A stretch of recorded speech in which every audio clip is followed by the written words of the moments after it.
Tidak sebuah putri duyung kaya. Contohnya, Ivy. Dia harus sebarkan brosur untuk dapat uang. Mereka dari layanan kencan. Oh, seandainya aku bisa ketemu dengan pangeran duyung kaya, sepertinya Olivia pikirkan hal yang sama. Dia salah satu putri duyung kaya. Jari manisnya sangat kesepian.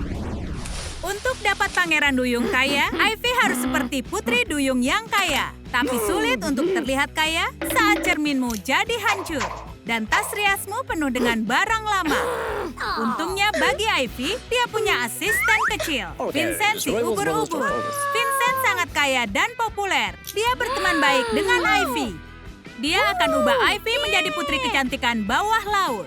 Ini tidak akan lama. Ubur-ubur andal mengendalikan tentakelnya. Beberapa menit kemudian, Ivy jadi putri duyung menarik. Tapi masih ada yang kurang, seperti lipstik. Tapi sayangnya, lipstiknya itu sudah rusak, sama seperti alat rias lainnya. Vincent si ubur-ubur membantunya. Dia menyengat bibirnya Ivy agar bibirnya menawan. Rasanya panas, tapi bibirnya terlihat menarik. Ubur-ubur sangat jago merias wajah. Bye-bye.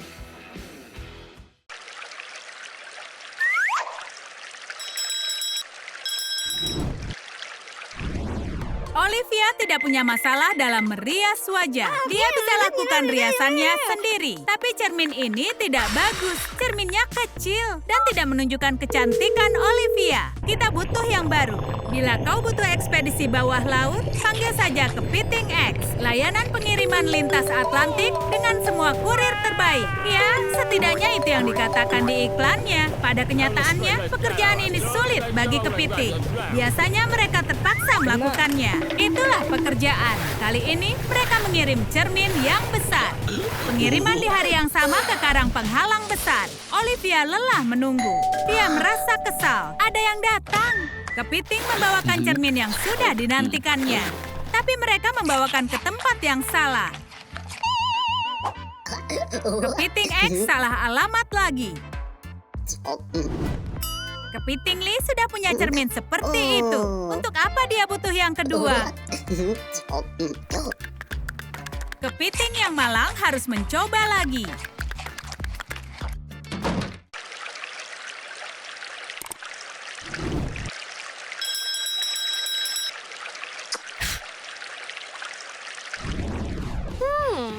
Ivy butuh uang lagi.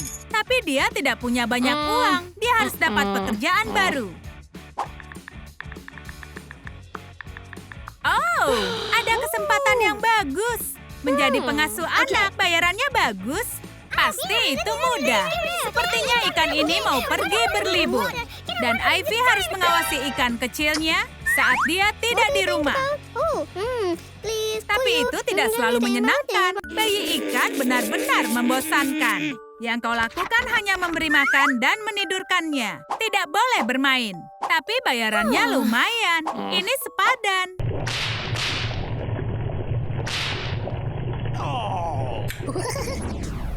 Sebelum bertemu calon suami, kau harus sarapan yang sehat. Olivia bersiap untuk makan sarapan klasik yang sangat mahal. Kerikil emas, 60% emas murni, 40% makanan ikan. Tuangkan susu ikan paus dan selesai. Sarapan untuk juara. Tapi ada yang kurang. Pilihan apa yang bisa disarankan penyelam ini? Putri duyung kaya suka menggunakan layanan pengiriman ini. Mereka punya sesuatu untuk semua. Berbagai jenis cacing, rumput laut sintetis yang eksotis, dan permen karang. Pilihan yang sulit. Jadi Olivia membeli semuanya. Dia pasti akan temukan sesuatu yang enak di sini. Olivia makan terlalu banyak hingga dia ketiduran. Hei, calon suami bisa terlewat. Dia memanggil penyu emas, jadi sekarang dia harus panggil pelayannya. Tidak ada waktu. Olivia bisa mengepak barangnya sendiri. Dan dia mengepak tepat waktu. Sekarang penyu emas sudah datang. Ivy tidak mampu membayar taksi, jadi dia naik kendaraan umum. Biasanya terlambat sampai, tidak masalah, memang lama, tapi dia tidak harus jalan kaki.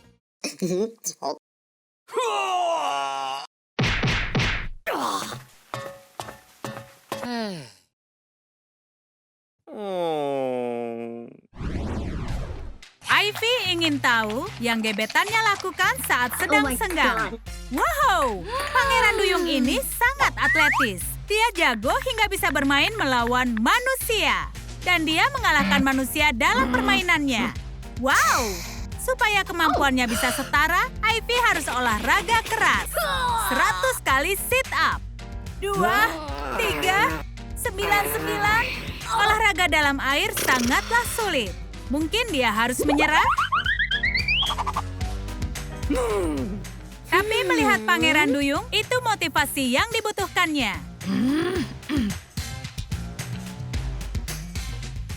Rekatkan fotonya pada ekormu.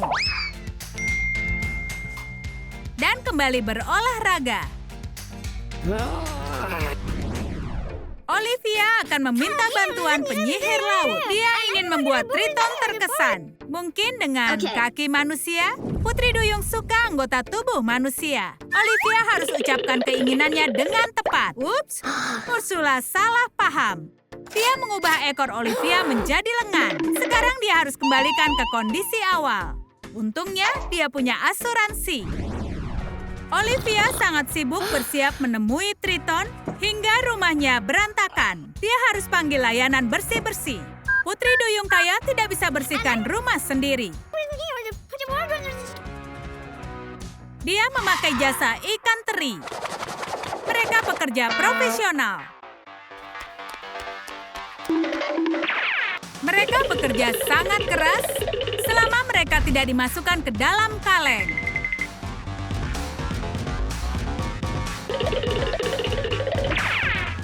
Mereka lakukan apapun demi uang. Wow! Tapi khusus mereka berdua tidak mau makanan ikan yang biasa. Mereka dari layanan bersih-bersih VIP. Olivia punya cara menghadapi ikan yang paling rewel. Ini makanan elit kalian, di dalamnya mengandung emas. Ikan teri suka itu. Iya, mereka jago makan daripada bekerja. Ivy masih mencari pekerjaan. Dia baru menemukan sesuatu yang menarik. Kali ini menjaga peliharaan. Saat Ivy menerimanya, dia tidak tahu bahwa dia harus mengurus siput liar. Untuk apa memelihara siput liar? Kenapa ada yang mau memeliharanya? Ayo cari di situs dasar laut. Oh, siput bisa digunakan untuk produk perawatan kulit. Olivia mau menukar ekornya dengan yang lebih baik. Jadi dia pergi ke butik yang paling modis di dasar laut. Ekor eksklusif dari Nona Fish sendiri. Ekor yang paling murah dan yang paling mahal bahkan tidak ada di sini. Tapi Olivia tidak butuh ekor. Dia hanya perlu bandrol harga. Setelah pasang bandrol di ekornya, semua orang akan tahu berapa harga sisiknya. Ivy ingin membeli sesuatu yang baru. Nona Fish tidak yakin pada Ivy. Jadi dia menawarkan ekornya yang lama. Jangan menilai Putri Duyung dari sisiknya. Ivy dapat banyak uang untuk membeli ekor baru. Tidak peduli berapa banyak dia harus bayar. Astaga, apa itu Pangeran Duyung? Dia tertarik pada Ivy? Tidak. Dia mau lihat ekor emas itu. Sepertinya dia bahkan tidak bisa mencintai. Ivy terkena mantranya. Cangkangnya tidak bermasalah, Nona Fish. Ivy harus menghitung semuanya dan juga tetap tenang.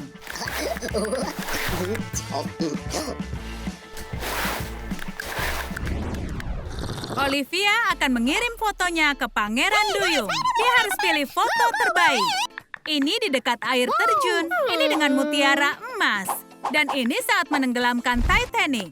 Portfolio akan menjamin Triton menyukainya juga. Ivy juga harus memilih foto. Untungnya dia punya album foto. Banyak sekali kenangan. Dia tidak bisa mengirimkan padanya, tapi akan temukan sesuatu. saat yang dinantikan. Triton akan memilih pasangan. Putri duyung cantik manakah yang sudah menyentuh hatinya Triton? Apa yang mereka lakukan di sini? Apa kepiting X salah kirim lagi? Tunggu, itu cermin yang dipesan Olivia. Cermin itu akan menunjukkan makhluk terkeren di lautan. Itu adalah Triton. Pangeran Duyung sudah membuat keputusan. Dia jatuh cinta dengan dirinya. Kalau bukan karena kepiting, Olivia ataupun Ivy bisa saja menikahi pria narsis ini. Kalian tidak tahu betapa beruntungnya kalian. Bagaimana dengan kisah Ivy dan Olivia? Putri duyung mana yang kalian suka? Beri jawaban di komentar. Jangan lupa beri suka dan berlangganan agar tak ketinggalan video baru dari Trum Trum Trik.